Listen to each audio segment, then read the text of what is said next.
کیسے ہے در حقیقت اسلام اور معیشت۔ بسم اللہ الرحمن الرحیم۔ ناظرین، اسلام اور معیشت کے عنوان کے تحت مرابحہ کے موضوع پر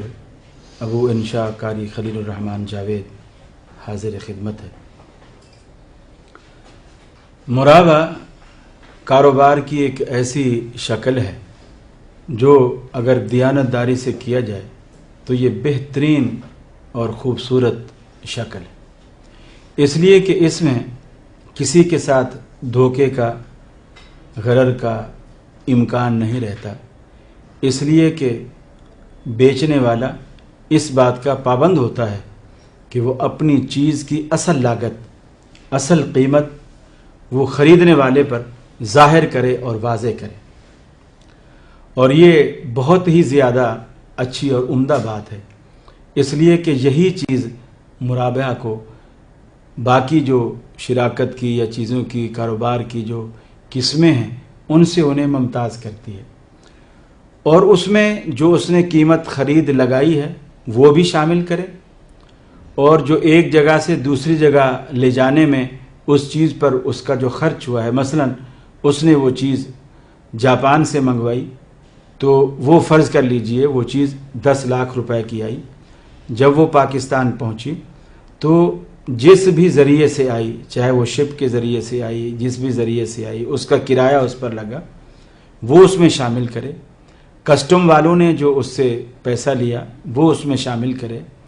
اور جو ڈاکومنٹری اخراجات ہیں وہ بھی اس میں شامل کرے، اور یہ ساری چیزیں لاگت میں شامل کرے، لیکن ہر چیز وضاحت سے بتا دے کہ چیز میں نے اتنے میں خریدی ہے، اتنا اس کا کرایہ لگا ہے، اتنا اس کی کسٹم ڈیوٹی لگی ہے، اور اتنا اس کے کاغذات کے اخراجات آئے ہیں،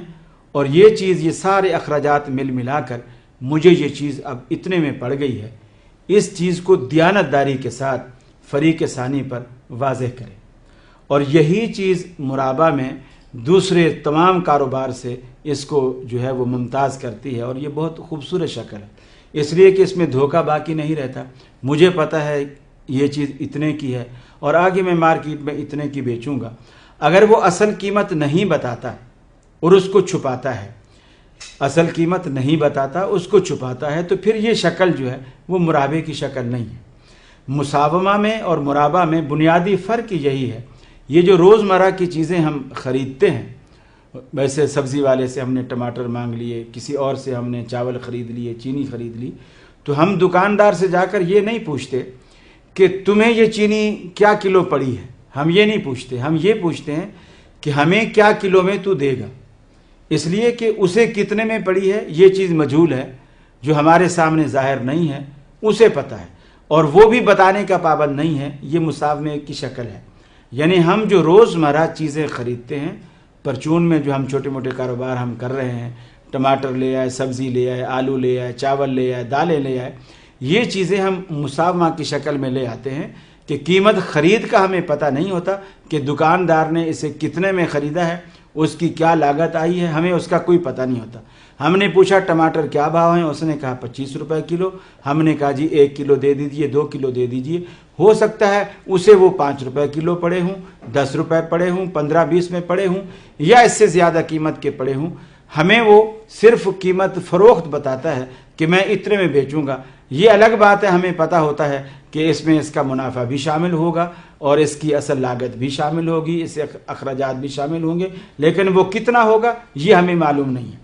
البتہ مرابحہ میں یہ چیزیں مجہول نہیں چلتی، ہر چیز اس پر فرض ہے کہ وہ اس کو نکھارے گا اور کھولے گا کہ اتنی میری لاگت آئی ہے، اتنا کرایہ لگا ہے، اتنا سب کچھ ہوا ہے۔ جیسے علامہ ابن قدامہ حنبلی رحمہ اللہ فرماتے ہیں، مرابحہ کی تعریف کرتے ہوئے فرماتے ہیں کہ بیع المرابحہ، یہ جو مرابحے کی بیع ہے، هو البیع برأس المال وربح معلوم، کہ یہ ایسا